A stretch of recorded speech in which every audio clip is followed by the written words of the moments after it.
Evo počinjem od razmene reči, poznatije komunikacije. Dovodim u vezu srpski jezik kao predmet u školi sa veštinom mozga da poveže stvari sa rečima.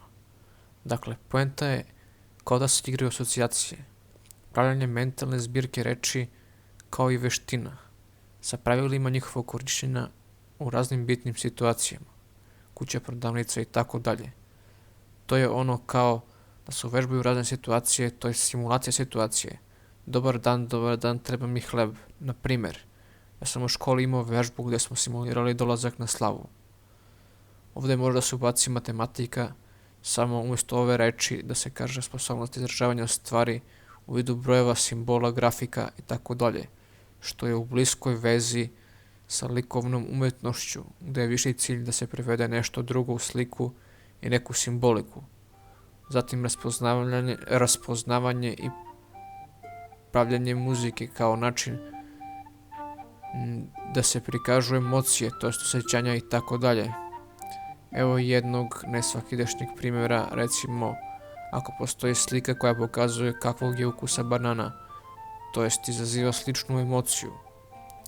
Onda istorija, to jest kako uvežbati mozak da pamti i čuva svoju istoriju, šta treba dokumentovati na papiru, kompjuteru, a šta treba pamtiti.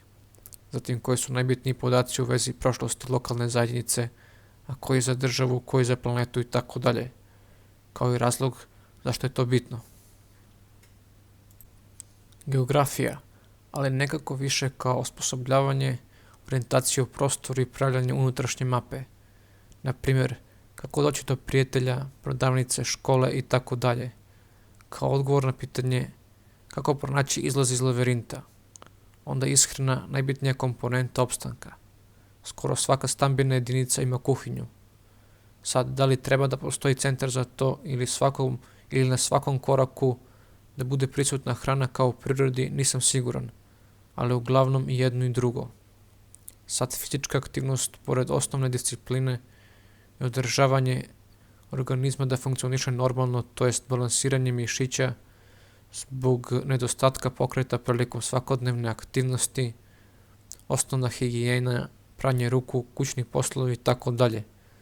Može da bude i poput treninga na zadatu temu, na primjer koliko dugo dah može da se zadrži. I kad se sve skupi, ostaje profesija gdje se prethodne vještine koriste sa fokusiranjem, to jest centriranjem na zadatu temu. Sada sklopim celu zamisao. Ishrana, orijentacija u prostoru, održanje biološkog sklopa, izražavanje materijalnih stvari u duhovnosti i vještina razmjene duhovnosti, vještina pamćenja, centriranje, to jest fokusiranje svega na zadatu temu.